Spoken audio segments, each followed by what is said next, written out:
안녕하세요. 배신의 후리지아입니다. 오늘의 사연 시작하겠습니다. 나와 남자친구. 자기야, 완전 좋은 소식. 뭔데? 그러니까 형이 다시 결혼하게 됐어.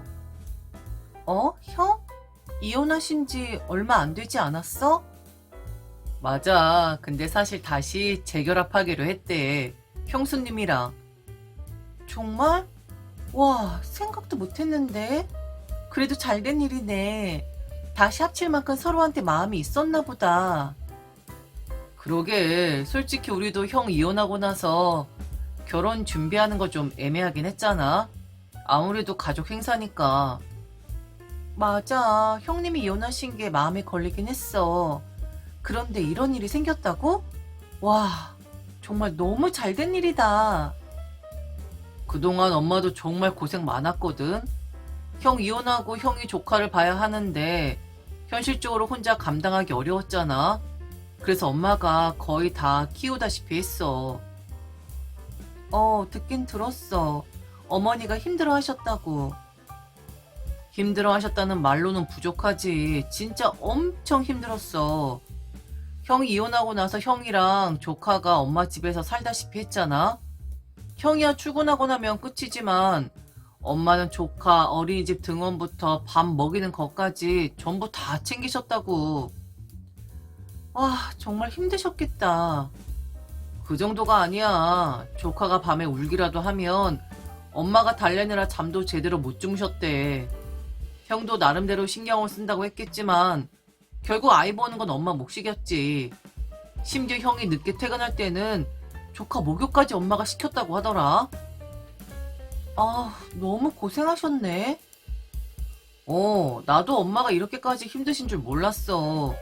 그냥 형이 알아서 하겠지 싶었는데 결국 엄마한테 다 떠넘겨진 거더라고. 그래서 형이 재결합한다고 하니까 엄마가 제일 좋아하네. 벗어날 수 있으니까. 하하. 당연하지. 형수님이 돌아오면 직접 조카도 돌볼 거고 어머니도 한결 편해지실 테니까. 맞아. 솔직히 우리도 걱정됐잖아. 엄마가 조카 키우는 게 장기전이 될까봐. 그런데 이제 형이 가정을 다시 꾸린다고 하니 엄마도 좀 쉬실 수 있을 것 같아. 아무래도 부모가 직접 챙기는 게 제일 좋지. 조카도 엄마랑 있는 게 훨씬 안정적일 거고. 그러니까 엄마가 이번에 형이랑 형수님이랑 다시 잘해보겠다고 하니까 완전 감격하시더라. 거의 눈물까지 글썽이시던데? 그 정도야? 형이 이혼하고 나서 엄마가 진짜 몸도 마음도 많이 지쳐 계셨어. 하루 종일 조카 챙기고 형 밥도 해주고 집안일도 다 하니까 쉬는 날도 없었지.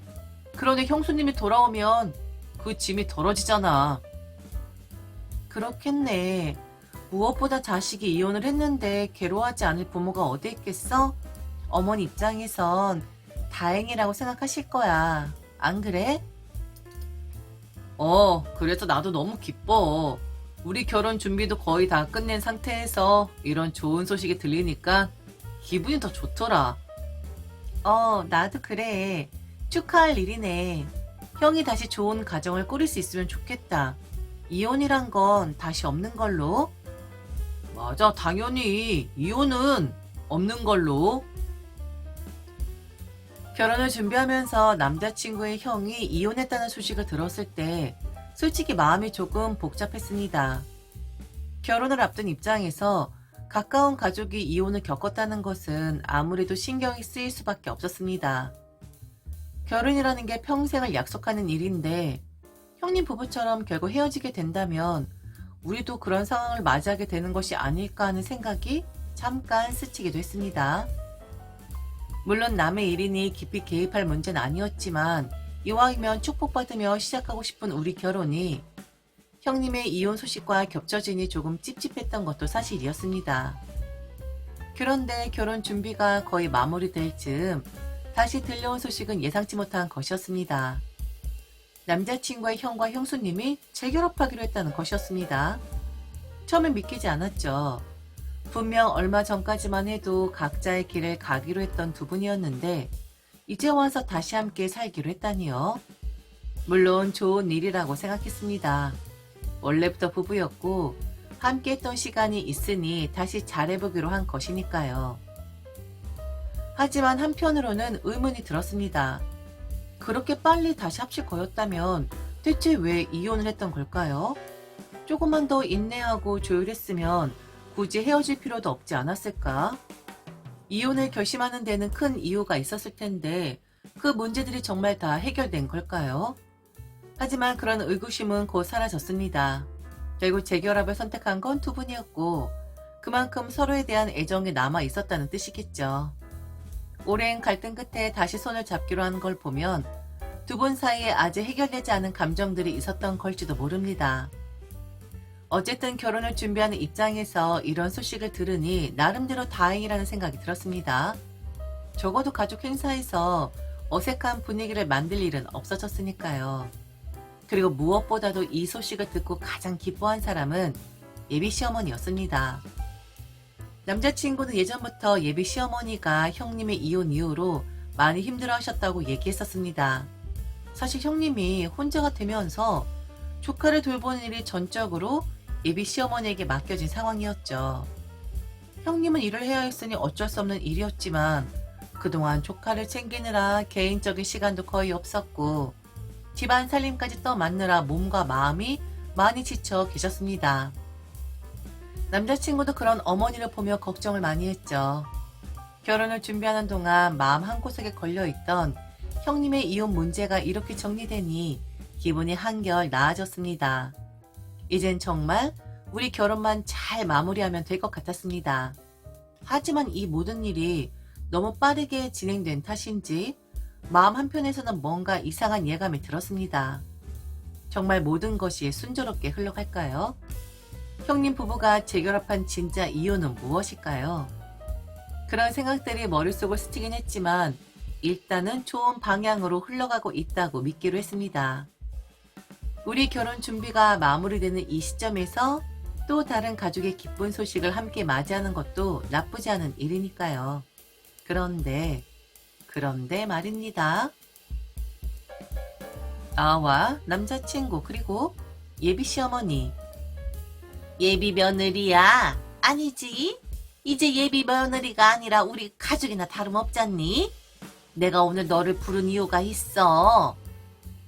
저한테 무슨 말씀하시려고요? 사실 말이다. 우리 첫째 아들이 이혼한 이유를 네가 알면 기가 막힐 거야. 그년이 말이지. 애가 들어서서 결혼식을 못 올렸다고 우리 아들을 얼마나 원망했는지 몰라. 그거 하나로 계속 시비를 걸더니 결국 우리 아들이 너무 화가 나서 딱 한 대 손찌검을 했거든.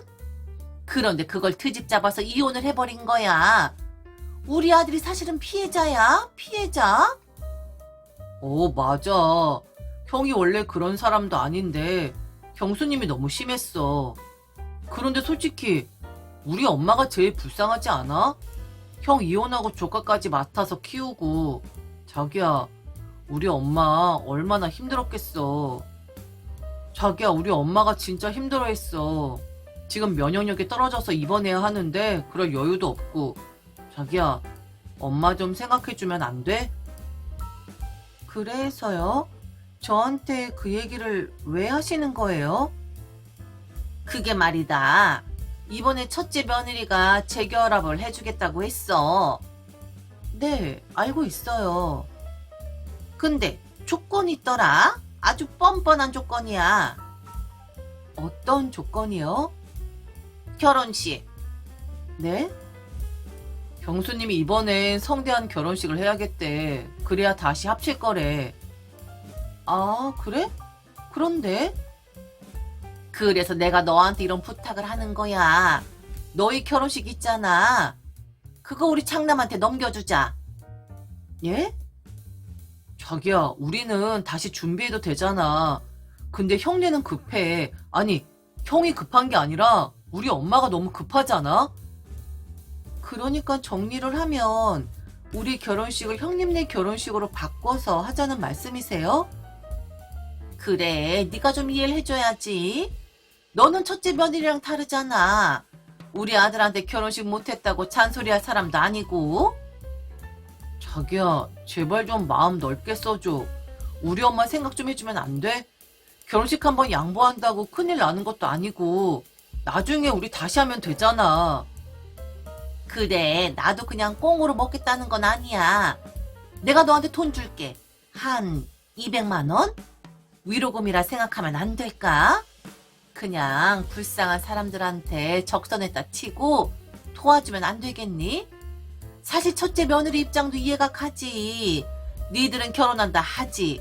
걔는 평생 그게 한이었지.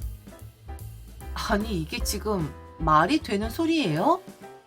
뭐가? 아니 그러면 우리 첫째 아들 재결혼 못하게 하려는 거야?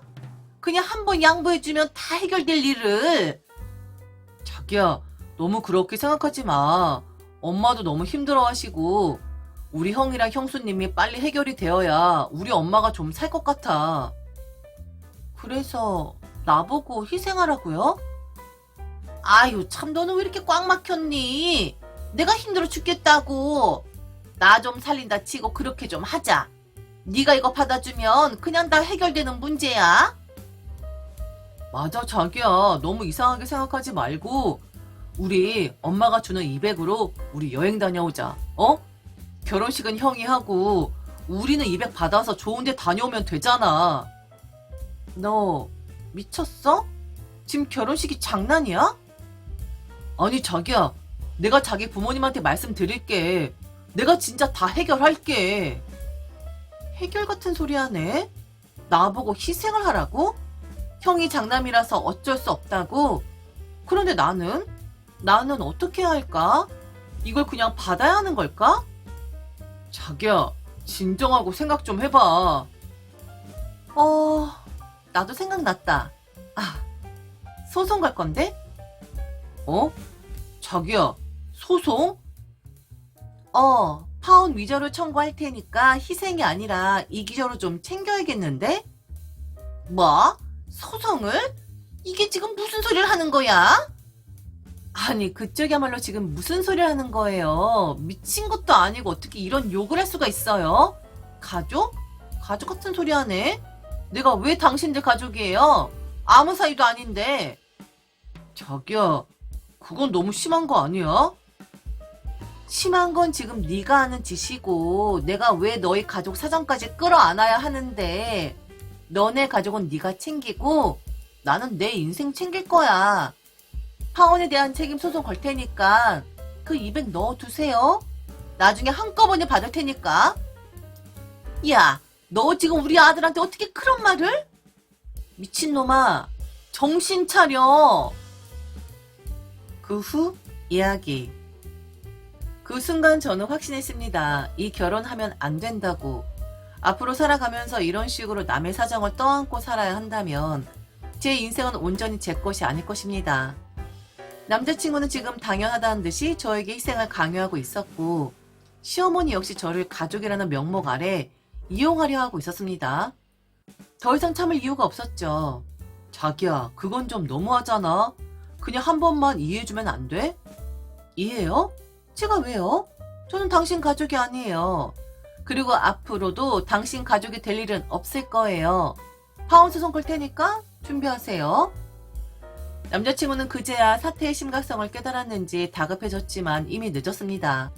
저는 이 결혼을 하면 평생 이런 희생을 강요당하며 살아야 할 것이고 시댁은 제가 거절할 선택지를 가질 거라고 생각도 하지 않는다는 걸 깨달았죠.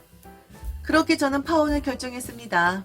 시어머니는 기함을 했고 남자친구는 뒤늦게 매달리며 그냥 넘어가자고 했지만 이미 제 마음은 변하지 않았습니다. 더 이상 희생하는 사람이 되지 않기로 했죠. 제가 원하지 않는 결혼, 제 인생을 희생해야 하는 결혼은 하지 않기로 했습니다. 결국 저는 파혼 소송을 진행했고 손해 없이 이 황당한 결혼 이야기는 그렇게 끝이 났습니다. 그리고 저는 다시 한번 깨달았죠. 가장 현명한 선택은 말도 안 되는 요구를 하는 사람들과 엮이지 않는 것이라는 것을. 오늘의 이야기 어떠셨나요? 흔한 듯 흔하지 않은 우리들의 이야기, 지금까지 유신의 우리지아였습니다.